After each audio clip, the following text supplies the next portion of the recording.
Okay, नमस्कार मित्रांनो, पुन्हा तुमचं ह्या चॅनलमध्ये स्वागत आहे.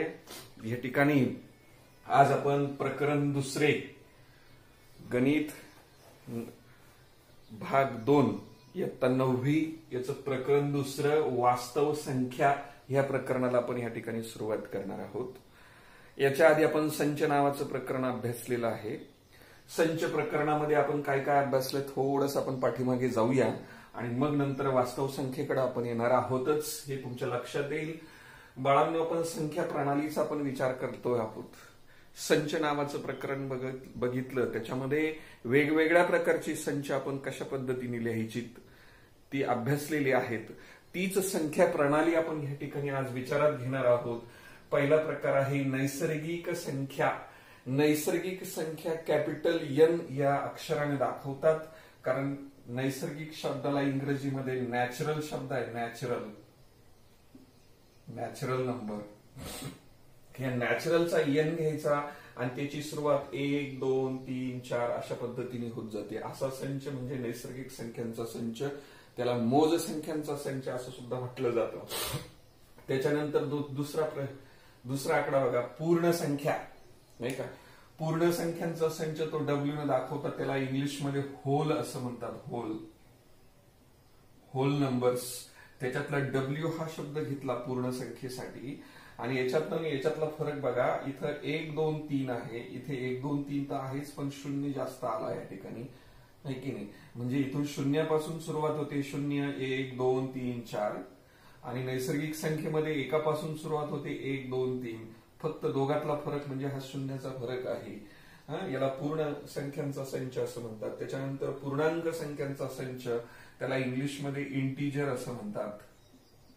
इंटिजर. या इंटिजरचा आय हा या ठिकाणी घेतलेला आहे. आता पहा, हा खूप इंटरेस्टिंग असा संच आहे. या ठिकाणी मध्यावरती शून्य आहे. शून्याच्या उजव्या बाजूला सर्व धनपूर्णांक संख्या आणि डाव्या बाजूला सगळं ऋण संख्या आहेत. तर याच्यावरून तुमच्या लक्षात येईल, या संचाची सुरुवातही माहीत नसते आणि शेवटही माहीत नसतो. असा जो संच असतो, शून्याच्या उजव्या बाजूला धन डाव्या बाजूला ऋण असलेल्या संचाला पूर्णांक संख्यांचा संच आणि तो आयने दाखवतात. हे मात्र विसरायचं नाही. आणि आता आपण खूप इंटरेस्टिंग शब्दाकडे जातो आहे, परिमेय संख्यांचा संच. परिमेय संख्यांचा संच हा क्यू ह्या अक्षराने दाखवतात, लक्षात घ्या. क्यू. आता याच्यामध्ये संख्या कशा असतात बरं का. क्यू ह्या संख्यामध्ये स्मॉल पी छेदस्थानी क्यू अशा पद्धतीने हा परिमेय संख्यांचा संच दाखवला जातो. आता पी छेदस्थानी क्यू म्हणजे काय. पी आणि क्यू हे पूर्णांक संख्यांच्या संचामधले घटक आहेत आणि त्यातल्या त्यात क्यू हा शून्य सोडून आहे. आता याचा अर्थ आपण थोडस लक्षात घेऊया. बघा, आता पी आणि क्यूच्या किमती कशा कशा असतील. पी आणि क्यू ची किंमत ह्या संचातल्या किमती उचलायच्या तुम्ही. समजा तुम्ही पी ची किंमत 2 घेतली. पी ची किंमत ह्या ठिकाणी पी ची किंमत 2 घेतली. खाली क्यू आहे. क्यू कोणता बी दुसरा अंक उचलायचा. उदाहरणार्थ -1 घेतला समजा, म्हणजे काय झालं -1. म्हणजे तुमची जी संख्या झाली ती काय झाली, -2 छेदस्थानी 1. म्हणजेच कोणता अंक आला तुमचा -2. समजा तुम्ही पीच्या त्याच्यानंतर पी समजा एखाद्या वेळेस तुम्ही अशी घेतली -3 -3 छेदस्थानी क्यू. क्यू तुम्ही इकडचा घेतला एखाद्या 2 घेतला, म्हणजे 2 छेदस्थानी -2 आहे या ठिकाणी. मग या ठिकाणी ही जी संख्या मिळाली तुम्हाला अपूर्णांकात दिसते, -3 छेदस्थानी 2. इथं घेतली होती 2 छेदस्थानी -1 बरोबर -2, म्हणजे -2 -3 छेदस्थानी 4, 5 छेदस्थानी 9, 8 छेदस्थानी 7. अशा प्रकारच्या संख्या ज्या असतात ना, त्या सर्व संख्या कोणत्या संख्या असतात, तुमच्या परिमेय संख्या. मग ह्या परिमेय संख्यांमध्ये आणि अतिशय महत्वाची गोष्ट म्हणजे छेदस्थानी शून्य नको. असं चालेल बघा, तुम्ही पी ची किंमत 0 घेतली. पी ची किंमत 0 घेतली. क्यू ची किंमत कोणती याच्यातून निवडा. कोणती घेतली, समजा 2 घेतली. छेदस्थानी 2 जर घेतली समजा, तर याचं उत्तर किती आलं तुमचं, 2 आलं. म्हणजे 0 ही सुद्धा परिमेय संख्या आहे. पण जर एखाद्याने उलट केलं, समजा वरती पी तुमचा 2 घेतला आणि छेदस्थानी क्यू तुम्ही जर 0 घेतला, तर ह्या संख्येला काही अर्थ नसतो. ही इन्फिनिटी असते, है की नाही, अग्राह्य असलेली संख्या आहे. म्हणून या ठिकाणी खास शब्द वापरला, Q is not equal to 0. म्हणजे क्यू ची किंमत 0 नको. पी ची किंमत असली तर चालेल. म्हणजे अंश तुमचा आहे हा अंश शून्य घेतला तरी चालेल, पण क्यू मात्र आपण शून्य घेता येणार नाही. मग या ठिकाणी तुमच्या लक्षात आलं असेल क्यू म्हणजे परिमेय संख्या असतात. या परिमेय संख्या कशा असू शकतात तुमच्या? 5 पण असू शकते, -3 छेदस्थानी 4 पण असू शकते, 7 छेदस्थानी 8 पण असू शकते, 0 पण असू शकते, 10 असू शकते, नाही का? म्हणजे पहा तुम्ही, पूर्णांक आहे, अपूर्णांक आहे, ऋणमध्ये आहेत, शून्य आहेत, या सर्व प्रकारच्या संख्या तुमच्या ज्या याच्यामध्ये दिसतात त्या संख्येला परिमेय संख्या असं म्हणतात. म्हणून परिमेय संख्येची व्याख्याच अशी आहे, पी छेदस्थानी क्यू. पी मध्ये कुठले अंक? हे बघा, पी आणि क्यू हे जे अंक आहेत हे आय मधले अंक घ्या, म्हणजे याच्यातल्या साऱ्या संख्या उचलू शकतात तुम्ही, नाही का? पण ते कसं अंश आणि छेद अशा स्वरूपात मांडलेले, आपण अंश आणि छेदाच्या स्वरूपात मांडून आपण ते गुणोत्तराच्या रूपात जसं मांडतो त्या पद्धतीने मांडलेले आहेत आणि त्या सगळ्या आय मध्ये असतात असा त्याचा अर्थ झाला. पण क्यूची किंमत मात्र शून्य नको. या ठिकाणी खूप महत्वाचं हे वाक्य तुम्ही लक्षात घ्यायचं आहे. क्यूची किंमत कधीही शून्य असायला नको. मग काय लक्षात आलं बरं या ठिकाणी? तुम्ही पहा, हा जो एन आहे, एन नैसर्गिक संख्या, ह्या नैसर्गिक संख्येतले जसेच्या तसे घटक डब्ल्यू मध्ये आहेत, म्हणजे एन उपसंच डब्ल्यू असा त्याचा अर्थ झाला. एनचे घटक जर डब्ल्यू मध्ये असतील तर एन ह्या संचाला डब्ल्यूचा उपसंच म्हणतात. आपण संच प्रकरणात बघितलं. त्याच्यानंतर बघा, डब्ल्यूचे घटक 0, 1, 2, 3 बघा, 0, 1, 2, 3 जसेच्या तसे कशामध्ये? आय मध्ये. याचा अर्थ डब्ल्यू कोणाचा उपसंच आहे? आयचा उपसंच असा त्याचा अर्थ झाला, आहे की नाही? आणि मग नंतर आयचे जे घटक आहेत आय मधले ते जसेच तसे तुम्हाला क्यू मध्ये सापडतात. याचा अर्थ आय उपसंच क्यू सुद्धा आहे. ओके, लक्षात आलं असेल तुमचे. आय एन म्हणजे नैसर्गिक संख्यातले घटक पूर्ण संख्यांमध्ये आहेत,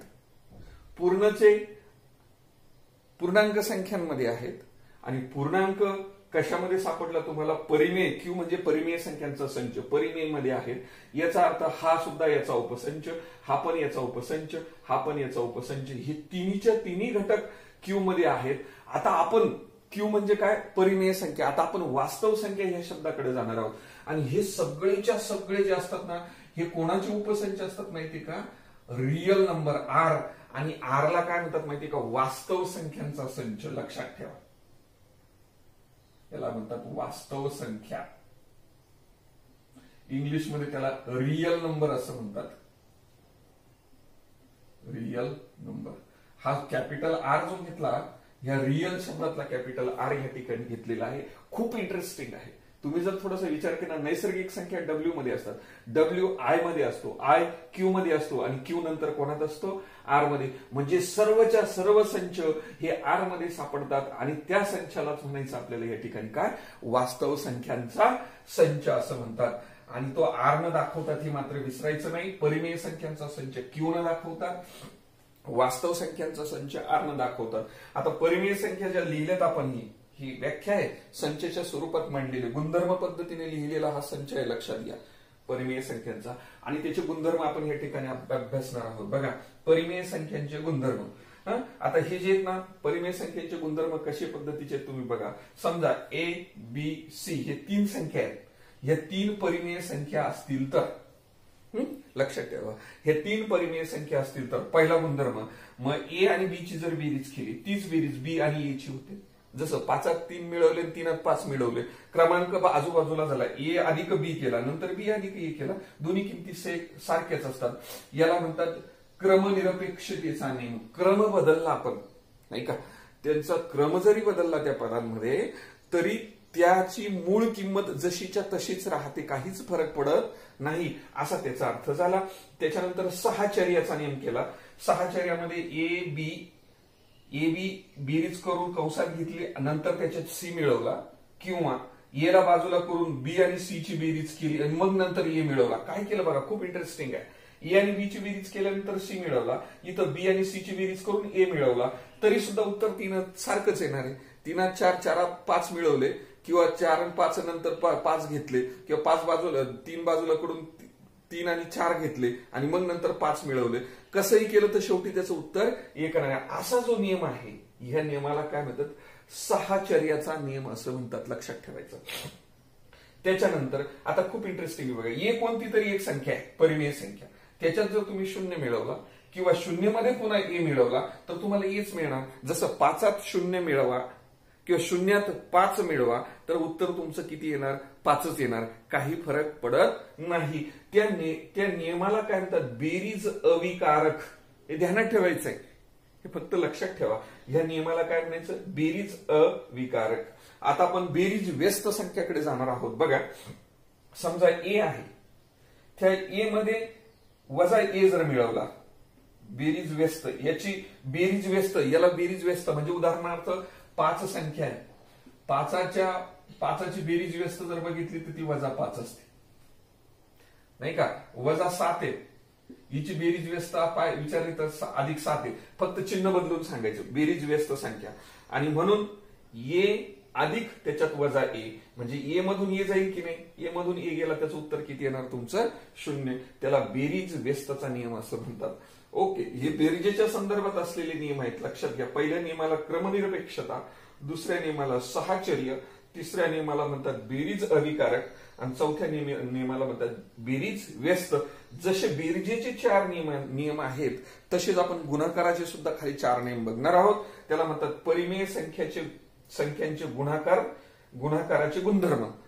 मग आता गुणाकाराचे गुणधर्म जसं बघा, ए अधिक बी बरोबर बी अधिक ए. आता बेरजेचे चिन्ह काढून टाकलं, तिथे गुणाकाराचे चिन्ह घातले. बघा, ए गुणिले बी बरोबर बी गुणिले ए, नाही का. एला बी न गुणणं काय आणि बी ला ए न गुणणं काय, सारखंच. त्याला पण या ठिकाणी क्रमनिरपेक्षताच म्हणणार आपण, पण हा गुणाकाराच्या संदर्भात असलेला नियम आहे. चला खालच्या ओळीत आपण जसं ए अधिक बी नंतर सी केला, मग नंतर पुढे ए अधिक बी अधिक सी असं केलं. जिथे जिथे बेरजेचं चिन्ह आहे तिथे तिथे गुणाकाराचं चिन्ह आपण या ठिकाणी टाकतो आहे. आणि ह्या नियमाला काय म्हणणार आपण, गुणाकाराचा साहचर्याचा नियम पण असं म्हणणार आहे. इथं सगळे बेरजेचे होते वरती आणि खाली तेच नियम आपण फक्त गुणाकारात आपण मांडण्याचा प्रयत्न करणार आहोत. आणि म्हणून त्याला काय म्हणतो आपण, गुणाकाराचा साहचर्याचा नियम. तिसरा जो होता बघा, ए अधिक 0 बरोबर 0 अधिक ए बरोबर 1 असं उत्तर आलं होतं. इथं आपण 0 घेणार नाही, ए गुणिले 1 करणार आहे, नाही का. ए गुणिले 1 बरोबर 1 गुणिले ए म्हणजेच येणार उत्तर. जसं 5ला 1 गुणलं काय आणि 5ला 1 गुणणं काय आणि 1 5ला गुणणं काय, उत्तर कसं असेल, सारखंच येणार. म्हणून ए गुणिले 1 बरोबर 1 गुणिले ए म्हणजेच ए. हा जो नियम आहे गुणाकाराचा अविकारक नियम, जसा बेरीज अविकारक नियम आहे तसं याला गुणाकार अविकारक नियम असं म्हणतात. आणि शेवटचा 4थ्या क्रमांकाचा नियम बघा, ए या संख्येला 1 छेदस्थानी ए गुणाचं म्हणजे गुणाकार व्यस्त. उदाहरणार्थ 5 या संख्येची गुणाकार व्यस्त जर बघितली तर 5 1 छेदस्थानी 5 किंवा 1 छेदस्थानी 10 असेल, हिची गुणाकार व्यस्त जर बघितली तर 10. म्हणजे जी संख्या सांगितली तिची गुणाकार व्यस्त त्याला छेदस्थानी आणायचं. जर छेदस्थानी असेल तर त्याला अंशस्थानी आणायचं. आणि ज्यावेळेस दोन्हीचा गुणाकार होईल ना, हे 5 5 कटले म्हणजे उत्तर 1 येणार, 10 10 कटले म्हणजे उत्तर किती येणार तुमचं 1. बिलकुल तसंच बघा, हा ए कटला, हा ए कटला म्हणजे ए कटून गेला, इथे ए कटला तर उत्तर तुमचं किती येणार 1. याला गुणाकार व्यस्तचा नियम असं म्हणतात. या पद्धतीने आपण या ठिकाणी परिमेय संख्यांचे गुणधर्म कसे आहेत हे समजून घेतलं. पुढचा भाग आपण लगेच बघतोय, व्यवस्थित हे सगळे गुणधर्म ते लिहून घ्या.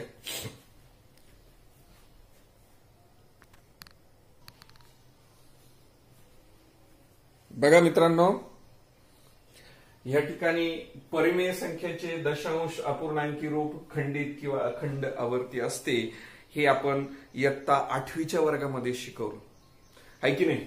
मग परिमेय संख्या बघा, उदाहरणार्थ या ठिकाणी खंडित आणि अखंड मी याच्यातला फरक तुम्हाला सांगतोय. खंडित मध्ये समजा 2 छेदस्थानी 5 याला जर भाग द्यायचा प्रयत्न केला आपण, साधा भागाकाराची क्रिया आहे, तर भाग गेला 0.4 आलं. त्याच्यानंतर -7ला 64ने भाग दिला, त्याचा भागाकार -0.109375 आला. आणि तिसऱ्याला 101ला 8ने भाग दिला तर याचा 12.625. या ठिकाणी काय झालं, या छेदानं जिथे जिथे छेद आहे ना, या छेदानं अंशाला भाग द्यायचा प्रयत्न केला तर तो भाग पूर्ण गेलेला आहे, पूर्ण भाग गेलेला आहे. म्हणजे तो काय झाला तुमचा खंडित रूप. या ठिकाणी पूर्ण भाग गेल्यामुळे जे रूप मिळालं त्या रूपाला काय म्हणतात, खंडित रूप असे म्हणतात.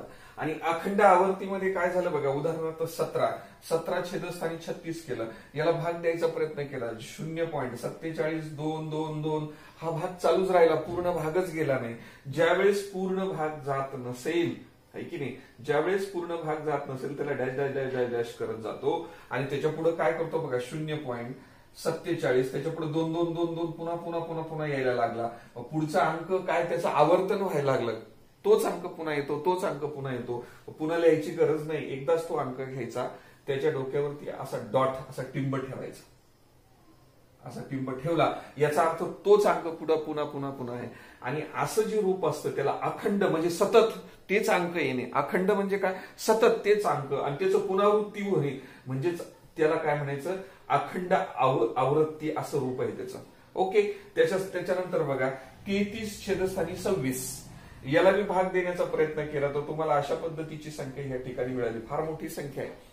ओके, विशिष्ट असा संख्यांचा ग्रुप आहे, तो संपल्यानंतर पुन्हा तोच ग्रुप पुन्हा यायला लागतो आणि मग त्याच्यानंतर त्याला कसं लिहिलं, 1 पॉइंट बघा, हा 2 नंतर 69 23 07 हा आल्यानंतर पुन्हा 69 23 07 पुन्हा तोच गट येतो. मग मी काय केलं, हा 1 पॉइंट हा 2 69 07 इथपर्यंतचा गट घेतला आणि त्याच्या डोक्यावर असा बार काढला, म्हणजे हाच गट पुन्हा येणार आहे संख्यांचा भागाकार करत असताना. म्हणजे ह्या संख्येला सुद्धा पूर्ण भाग जात नाही, आपण डॅश डॅश डॅश न दाखवलं, याचा अर्थ ही संख्या सुद्धा कशी आहे, तुमची अखंड आवर्ती आहे. आवृत्ती म्हणजे काय, पुन्हा पुन्हा पुन्हा तीच संख्या येणे. ओके, भाग न जाणे असा त्याचा अर्थ झाला.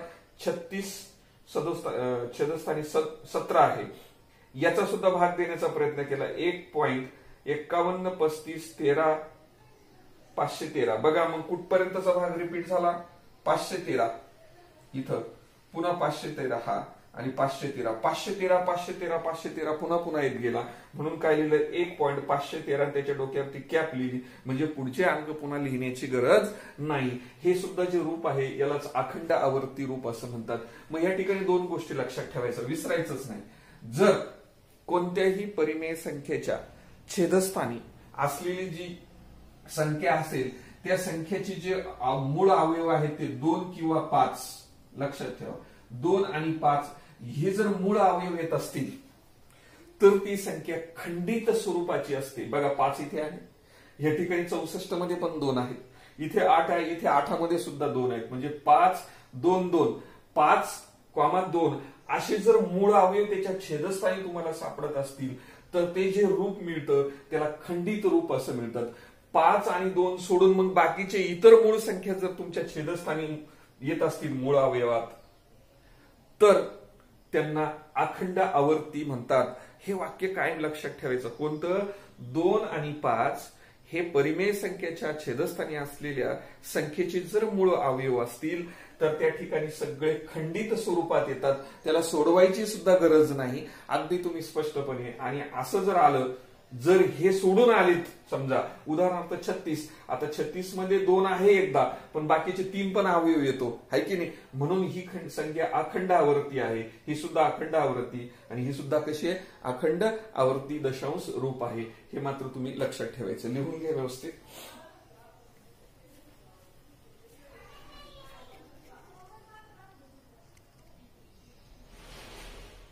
ओके, बघा सराव संच 2.1 प्रश्न पहिला आहे, खालीलपैकी कोणत्या संख्यांचे दशांश रूप खंडित असेल आणि कोणत्या संख्यांचे रूप अखंड आवर्ती असेल ते ह्या ठिकाणी लिहायला सांगितलं. ओके, चला आपण एक एक उदाहरण बघूया.